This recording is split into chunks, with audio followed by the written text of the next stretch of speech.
just spoke to your Prime Minister today. We had a great conversation. He's a great person, and he's become a great friend of mine over the years. On behalf of all Americans, let me also extend our warmest wishes to the people of India. I just spoke to your Prime Minister today. We had a great conversation.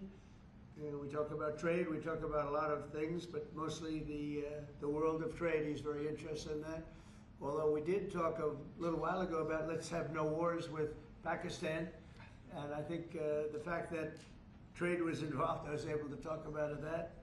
And we have no war with Pakistan and India, and that was a very, very good thing. But he's a great person, and he's become a great friend of mine over the years. In a few moments, we'll light the diya as a symbol of faith in the victory of light over darkness. It's a beautiful term, light over darkness. That's what it's all about. It's knowledge over ignorance and good over evil. During Diwali, revelers recall ancient stories of enemies defeated, obstacles removed, and captives freed. The glow of the diya flame reminds us to seek the path of wisdom and to work with diligence and to always give thanks for our many blessings, and we do have many blessings. Everybody in this room has many blessings, and even I will say, I'm not going to use the word fake news, I refuse to use it. The media has some good blessings. And one of the blessings is that you didn't have to stand in the mud outside anymore. You know, you now have a beautiful stone surface, the identical color of the White House. For years they had to stand when we had press conference in the mud because it was grass. And I decided to take care of that, so I think they appreciate it.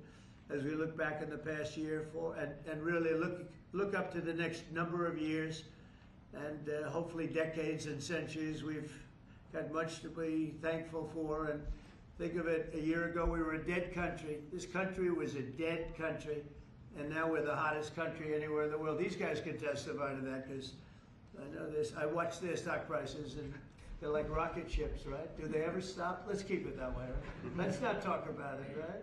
Let's just keep it that way. It's amazing. We have more than $17 trillion. They're part of the reason. More than $17 trillion of investment pouring into the United States. It's going to be, I believe, over $20 trillion by the time the year's up. And as an example, the last administration had less than $1 trillion in a period of their 4-year period. They had less than $1 trillion. We're going to have 20 trillion. We have over 17 trillion already. That's investment coming in. And I think it's largely for two reasons. We had a good election on November 5th, but maybe more importantly, of course, it wouldn't happen if that election result didn't happen. I think much more importantly, we have tariffs that you build in the United States, you don't have a tariff to pay. You build outside and you have to pay a tariff. And we're taking in money at a level that no other country has ever seen. There's never been a country, I don't think, fellas, you agree with that? There's never been a country with an investment in less than a year, actually to be exact, less than 9 months.